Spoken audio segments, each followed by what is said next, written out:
हर बीमारी का इलाज सिर्फ प्रोटेस्ट। मेरी पार्टी के मैं 4 झंडे लेके खड़ा हो गया, दूसरी पार्टी वाला वो अपने 4 झंडे लेके खड़ा हो गया, 4 चौक पे 14 आदमी खड़ा रह के आप लोग प्रोटेस्ट कर लिए, इससे हल नहीं निकलता है। तो इसीलिए तो मैं कह रहा हूं कि उलमा कराम आगे आए, हम सारी सियासती जमात को जमा करें, हम लोगों से राय मशवरा करें और प्लान बनाएं कि इसको कानूनी सतह पे किस तरीके से लड़ा जाता है। अभी रही बात उलमा कराम की, मैं कहता हूं कि बार बार कह रहा हूं कि लीड लें, क्योंकि ये एक सियासी जमात का मसला नहीं है, ये मेरी पूरी कौम के मुस्तकबिल का मसला है। ये लोग अगर नहीं लेंगे तो फिर कौन लेंगे? मैं एक तरफ जाऊंगा मेरा पार्टी का एजेंडा लेके, कोई और पार्टी का वो अपना एजेंडा लेके चलेगा, सब अपनी अपनी रोटी सेकने के चक्कर में रहेगा, तो इस चक्कर में तो कौम गर्क हो जाएगी। एक बड़े ओहदे पर आप फाइज हैं, इंतखाबी ऐलान हो चुका है, इलेक्शन का अनाउंसमेंट हो चुका है, तो इंतखाबी मुद्दा क्या रहेगा और खुसूसन मिल्लत से मुताल्लिक, मुसलमानों से मुताल्लिक इंतखाबी मुद्दा क्या रहेगा आपके पास? सबसे पहले आपके चैनल के नाज़रीन को अस्सलाम वालेकुम रहमतुल्लाहि बरकातुहू। जैसे कि हमारी पार्टी के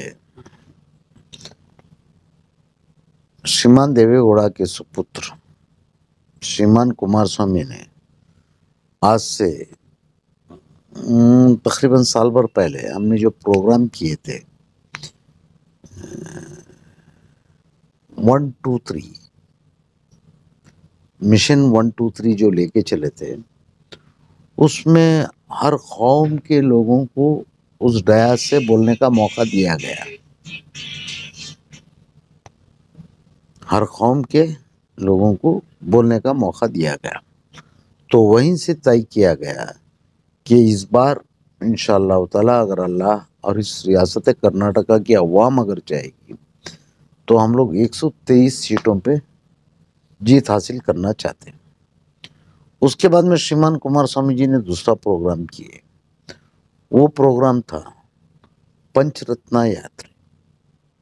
पंचरत्ना मतलब ये एक आम आदमी, आम इंसान, आम किसान, इनकी भलाई बहबूदी के लिए ये प्रोग्राम किया गया। तो हम लोग यही एजेंडा लेके आगे चलने वाले हैं। और रही बात खुसूसी तौर पे मुसलमानों की, मुसलमानों पे तो ऑलरेडी श्रीमान देवेगौड़ा जी ने तो 4% रिजर्वेशन तो उस वक्त ही दिए थे। तो जाहिर है हमारी पार्टी अगर इख्तिदार में आती है तो अभी ये जो हरकतें की गई है बीजेपी की ओर से, अचानक हमारे सर पे जैसे कि किसी ने आसमान तोड़ दिया हो, तो इतना सदमा तो दे चुके हैं लोग। तो इंशाअल्लाह ताला अगर हमारी पार्टी इख्तिदार में आती है तो हम इस सदमे का जवाब तो देने की कोशिश ज़रूर करेंगे, और ना कि जवाब देंगे बल्कि उससे ज़्यादा का हक हासिल करने की कोशिश तो हम लोगों की रहेगी इस पार्टी की तरफ से। जिस शब्दमत के साथ, जिस तेजी के साथ आप इस इशू को उठा रहे हैं, बिलखुसूस 4% रिजर्वेशन के इशू को, अजान या हिजाब के मामले में आपकी पार्टी की जानिब से आवाज़ ज़रूर उठी, लेकिन ऐसी तेजी नज़र नहीं आ रही। तो मिल्लत के इस मसले को क्या इलेक्शन के वक्त भुनाने की कोशिश है? बात ऐसी नहीं। देखिए, कई मुद्दे जो होते हैं उसको जब वो छोटे रहते हैं तो उन मुद्दों को वहीं गिर जाने देना चाहिए। उसको ज़्यादा हवा देने से, ज़्यादा उस मुद्दे को उठा के नेशनल लेवल पे लेके जाते हैं तो रियासत कर्नाटक के साथ साथ और रियासतों में भी उसकी आग ना भड़के। तो ऐसे मुद्दों पे हम लोग को थोड़ी सी नरमी इख्तियार करना पड़ता है कि भाई इन लोग को मौका मत दो और आगे बढ़ने का, इस चीज़ को यहीं पे ख़त्म करो। एक दूर की सोच होती है। और ये जो 4% का मुद्दा जो है, ये हमारे आने वाले नस्लों के मुस्तकबिल का मुद्दा है। तो इस मुद्दे को इतनी आसानी से नहीं छोड़ा जा सकता। इसके लिए तो जाहिर है हर सतह की लड़ाई लड़ना ज़रूरी होता है। तो ये मेरा ही फ़र्ज़ नहीं है या मेरी एक पार्टी का फ़र्ज़ नहीं है, तो जितने भी सियासी पार्टियां हैं हर किसी का ये फ़र्ज़ है कि इत्तेफाक करे, एक राय पे आए और इसको सब मिल के लड़े। अपना अपना क्रेडिट लेने के चक्कर में रहेंगे तो इसमें कौम का नुकसान हो जाएगा। सर, किस तरह की लड़ाई लड़ना चाहिए? क्योंकि उलमा इकराम कहते हैं कि प्रोटेस्ट ना करें, तो एक मखसूस पार्टी प्रोटेस्ट कर रही है। देखिए, हर बीमारी का इलाज सिर्फ प्रोटेस्ट, मेरी पार्टी के मैं 4 झंडे लेके खड़ा हो गया, दूसरी पार्टी वाला वो अपने 4 झंडे लेके खड़ा हो गया, 4 चौक पे 14 आदमी खड़ा रह के आप लोग प्रोटेस्ट कर लिए, ये हल नहीं निकलता है। तो इसीलिए तो मैं कह रहा हूँ कि उलमा इकराम आगे आए, हम सारी सियासती जमात को जमा करें, हम लोगों से राय मशवरा करें और प्लान बनाएं कि इसको कानूनी सतह पे किस तरीके से लड़ा जाता है। फर्स्ट स्टेप क्या होएगा, सेकंड स्टेप क्या होएगा, थर्ड स्टेप क्या होएगा, फोर्थ स्टेप क्या होएगा, ये एक प्लानिंग के साथ हमको उतरना चाहिए। देखिए, हमको ख़त्म करने वाले तो प्लानिंग के साथ में उतरते हैं, हम लोग तो सिर्फ जोश और जज्बे में आके झंडा उठा लेंगे, 4 नारे लगा लेंगे, फिर अपने अपने घर चले गए, ये तो हल नहीं हो गया। मैं इससे इत्तेफाक नहीं रखता। क्या आपकी पार्टी जो प्रोटेस्ट किया इससे आप मुतमईन नहीं? नहीं, बिल्कुल नहीं। क्यों? क्योंकि मेरी नोटिस में तो आया ही नहीं था। अगर आया होता तो जाहिर है मैं उसको रोक दिया होता कि भाई ये नहीं करना चाहिए। हाँ, ये भी तो हो सकता है कि जो अमीर शरीयत ने जो ऐलान किए कि प्रोटेस्ट ना किया जाए, शायद उनको इत्तला नहीं मिली हो, ये भी तो हो सकता है। मैं इसके बारे में जानकारी कम रखता हूँ। सर, चूंकि इंतखाबी मौसम है, इलेक्शन का सीजन है, इस हवाले से सवाल ये है कि जनता दल सेक्युलर से मुतालिक एक इल्ज़ाम है, एलिगेशन ये है कि वो ऐसी जगहों से पार्टी उम्मीदवारों को मैदान में उतारती है जहां से उमूमी तौर पर वो उम्मीदवार कामयाब होने के इम्कानात तय रहते हैं। तो इस बार क्या कुछ मंसूबा बदलेगा, स्ट्रेटजी चेंज होगी, क्या तरीक़ेकार होगा? और वावेला ये मचाया जाता है कि हमने मुस्लिम उम्मीदवारों को टिकट दे दी, तो इस मर्तबे क्या स्ट्रेटजी? इंशाअल्लाह इस मर्तबा बिल्कुल ऐसा नहीं होएगा। ना हम किसी का नुकसान करेंगे, चाहे वो दूसरी जमातों का भी क्यों ना हो, इस तरीके से हम मुसलमानों का नुकसान होने नहीं देंगे, पहली बात। दूसरी बात, मैं तो उसकी सख्त मुखालिफत करता हूँ जो मुसलमान हिमाकत करके आके अपनी दौलत भी गंवाते हैं और अपनी इज्जत भी गंवाते हैं। ऐसे हल्कों से मैं टिकट देने के लिए बिल्कुल सख्ती से मना करूँगा। अगर उसके बावजूद भी किसी को मुर्दार मरना ही है तो हम यही कहेंगे कि भाई हमारी दहलीज पे मर जाओ, हम रंगीन कफन देंगे। तो किसी को नहीं, चंद लोगों को खुदकुशी करने का शौक रहता है तो हम उनको रोक भी नहीं पाते हैं क्योंकि जज्बाती होते हैं। ऐसे जज्बाती लोगों को रोकेंगे कैसे? बोलते नहीं मैं दावा करता हूं कि मैं जीतूंगा, तो मुझे पता है कि भाई वो जीत नहीं सकते, उनके पास कोई प्लानिंग नहीं है, वो लोग ने कुछ होमवर्क नहीं किया है, उनको जानकारी नहीं है, लेकिन फिर भी दौलत के बल पे आ जाते हैं कि हम दौलत गंवा के ही रहेंगे।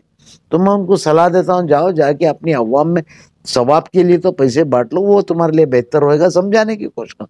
नहीं फिर भी बोलेंगे खुदकुशी करेंगे तो मैं बोलता हूँ हमारी दहलीज पे कर लो, रंगीन कफन देंगे, दे देंगे टिकट, और क्या करेंगे। इस 4% रिजर्वेशन को लेकर आगे आना चाहिए बोल के आपने बताया, तो वहाँ जब उलमा इकराम की मीटिंग होती है तो मखसूस पार्टियों के लीडरान मौजूद रहते हैं, इसकी इत्तला आपको कुछ थी या नहीं?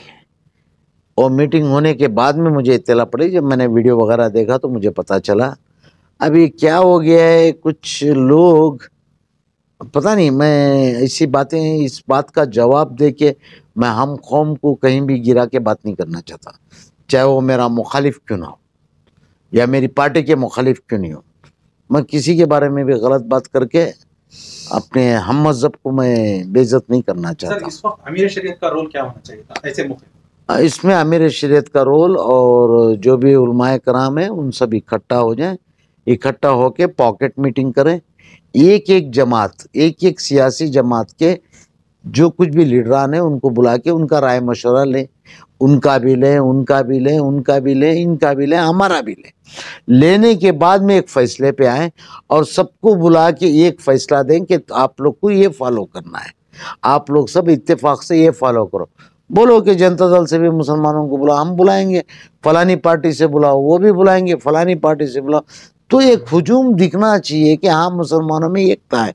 जब तक ये नहीं करेंगे, सिर्फ मुसलमानों के जज्बात से खेलना, सियासी तकरीरें देना, बाइट दे दिए, 2 डायलॉग मार दिए कि हमने ये तय कर दिया, वो कर दिया, अंधेरे में रखना, गुमराह करना, कि कौम के साथ में गद्दारी होगी, आने वाली तारीखें इसको माफ नहीं करेंगे। उस तरह के लोगों के लिए क्या मैसेज है किसके लिए? जो अलग अलग प्रेस कॉन्फ्रेंस कर रहे हैं, उलमा इकराम हो, पार्टी हो, इससे कौम का क्या फायदा? अभी प्रेस तो मैं भी कर रहा हूँ, लेकिन मेरे जो ख्यालात हैं वो मैं जाहिर कर रहा हूँ, और लोग इसका फैसला करेंगे कि किसके ख्यालात क्या हैं। अभी रही बात उलमा इकराम की, मैं कहता हूँ कि बार बार कह रहा हूँ कि लीड लें, क्योंकि ये एक सियासी जमात का मसला नहीं है, ये मेरी पूरी कौम के मुस्तकबिल का मसला है। ये लोग अगर नहीं लेंगे तो फिर कौन लेंगे? मैं एक तरफ जाऊंगा मेरा पार्टी का एजेंडा लेके, कोई और पार्टी का वो अपना एजेंडा लेके चलेगा, सब अपनी अपनी रोटी सेकने के चक्कर में रहेगा, तो इस चक्कर में तो कौम गर्क हो जाएगी। अगर आज इस मसले पे अगर हम लोग एक नहीं होते हैं तो बहुत बड़ी नादानी कर रहे हैं, बहुत बड़ी बेवकूफ़ी कर रहे हैं, और कौम के साथ में गद्दारी कर रहे बोल के मैं बोलता हूँ। मुझे बुलाए, जहाँ बुलाना है बुलाए, मैं जाके बैठ के बात करने के लिए तैयार हूँ। मैं कहाँ इनकार किया? जेडीएस की जानिब से कुछ पहल हुई है उलमा इकराम को लेकर आपकी? ना, बिल्कुल नहीं करेंगे, आगे करूँगा इंशाल्लाह। उम्मीद रखता हूँ कि मुझे अच्छा पॉजिटिव आंसर मिलेगा। मैं सिर्फ नोट कर रहा हूँ। और रही बात जेडीएस पार्टी की ओर से, मैंने पहला दिन ही प्रेस कॉन्फ्रेंस किया, 10% का डिमांड किया। और रही बात ये लोग ने जो फसाद की जो बीज बोए हैं वक्कलगा और लिंगायत कम्युनिटी के बारे में और हमारे ताल्लुक़ से, मुसलमानों के ताल्लुक़ से, उसको पहले ही मैंने काट मार दी कि बोले नहीं, हम खुश हैं अगर वक्कलगा को देते हैं तो हम खुश हैं, लिंगायत को देते हैं तो हमारा किसी से कोई बैर नहीं है, हम किसी से हसद नहीं करते, किसी से जलन नहीं रखते। वो लोग हमारे बड़े भाई हैं, हम छोटे भाई, मैं इस बात को मान लिया। लेकिन जो मुसलमानों का हक काटा गया, इसका मैं सख्ती से इनकी मुखालिफत करता हूँ और मैं करते रहूँगा इंशाअल्लाह ताला। अगर जेडीएस पार्टी हमारी पावर में आती है तो ये लोग ने जो कैंसिल किए ना, इसका जवाब दिया जाएगा। और बल्कि मैंने जो 10% का डिमांड किया है वो वक्त ही फैसला करेगा कि हमको कितने % हासिल हो सकता है। क्या 2023 में उलमा इकराम को सियासत में उतारने का? नहीं, सुनिए मैं क्या बोलता हूँ, आप पहले मेरी बात के मतलब को समझे। उलमा इकराम को मैंने आपके वो एक चैनल जिसका मैं फ़िलहाल नाम नहीं लेना चाह रहा हूँ, उस चैनल में बैठ के बोला था, तो उन्होंने हजरत ने मुझे पूछा था मुल्ला की दौड़ क्या वो मस्जिद से क्या कुछ कहते हैं ना, मिसाल वो रफी। तो मैं ये नहीं बोल रहा हूँ कि मौलवी साहब को लेकर के एमएलए को खड़ा कर दो, नहीं बोल रहा मैं बोल रहा हूँ उलमा इकराम अपनी दीन की रोशनी में हम जैसे सियासतदान को बैठा के इत्तेफाक कराएं, एक के खिलाफ एक को लड़ने का मौका ना दें, तरतीब बनाएं, मास्टर प्लान से उस जमात के भी चंद मुसलमानों को जितवाएं, इस जमात के मुसलमानों को भी जमाएं, ये बेड़ा उलमा इकराम उठाए। मैं ये बोल रहा हूँ, समझ रहे ना? इलेक्शन में अगर कोई काबिल है, साहिब हैसियत है, आप लोग उनको खड़ा करके लड़वा सकते हैं तो वेलकम। मुझे बोलो को ऐसा कैंडिडेट कौन है मेरी पार्टी से, मैं टिकट दिला के दूंगा, बशर्त के जिम्मेदारी ले उलमा इकराम। टिकट नहीं दिला के देगा तो फिर मुझसे बात कर लें। सर 2023 इलेक्शन अनाउंस हुआ है, माइनॉरिटीज के लिए आखिरी मैसेज क्या रहेगा सर? माइनॉरिटी के लिए यही मैसेज है कि हर कोई मुसलमान सबसे पहले अपने फ़र्ज को समझे, वक्त की पाबंदी रखे, वक्त की पाबंदी के साथ साथ अपने फ़र्ज को समझे। 2 बार बोल रहा हूँ, इसका सीधा सीधा मतलब है कि अपने वोट की ताकत को समझे। जब तक आप लोग अपने घर के सारे वोट नहीं चलाएंगे, आप लोग अपने मनपसंद किसी को भी इंतखाब नहीं कर सकते। जो भी नुमाइंदा जिसको भी आप चाहते हैं उसको अगर आप जितवाना चाहते हैं तो आप अपनी ताकत का पूरा इस्तेमाल करें, सारे वोट करें। यानी कि 100% जब तक पोलिंग करना मुसलमान सीखेगा नहीं, बोलेगा नहीं यार मुझे ये करना है, वो करना है, ये करना है। अभी मैं आपके चैनल से बता देता हूं कि हमारी कौम की कमज़ोरी क्या है। मैंने एक स्पीच में बोला था, एक घर में होते हैं 5 वोट, 5 वोट में बीवी को, जवान बीवी को नहीं भेजते, बोलते तेरे वोट से कुछ फ़र्क नहीं पड़ता, तू रहने दे। ज़ईफ़ माँ को नहीं भेजते, बोलते हैं कि बोले तुम्हारे से कुछ हुकूमत बदलने वाली नहीं है। जवान बेटी को नहीं भेजते, बोलते वहाँ गुंडे मवाली रहते। तो रह गए, उड़ गए 3 वोट। और आज चौथा वोट मेरे वालिद का, वो जाएंगे सुबह नाश्ते के बाद में, वह पोलिंग में खड़ा रहेंगे, फिर जोहर तक उनका नंबर नहीं आएगा तो बोला अल्लाह अकबर, चलो आखिर ठीक कर लेते हैं, जहन्नुम में गई है सियासत। तो सीधा सीधा वो चले गए मस्जिद, मस्जिद के बाद में खाना, खाने के बाद में खैरुल्लाह, खैरुल्लाह के बाद में बूथ बंद। थे मुसलमान के 5 चोट, चल तो एक रहा है, 4 तो जाया हो गए। तो आप अपने मनपसंद को, उस नुमाइंदे को चुनोगे कैसा? सबसे पहले ये कोशिश करो कि अगर आपकी जवान बेटी को नहीं भेजना चाहते तो 2 भाइयों से साथ में उसको भेजो, उसकी सिक्योरिटी में वोट दिलाओ। जब तक आप वोट डालना नहीं सीखेगी मेरी कौम बहुत पीछे रहेगी, इतना मैं कहना चाहता हूँ।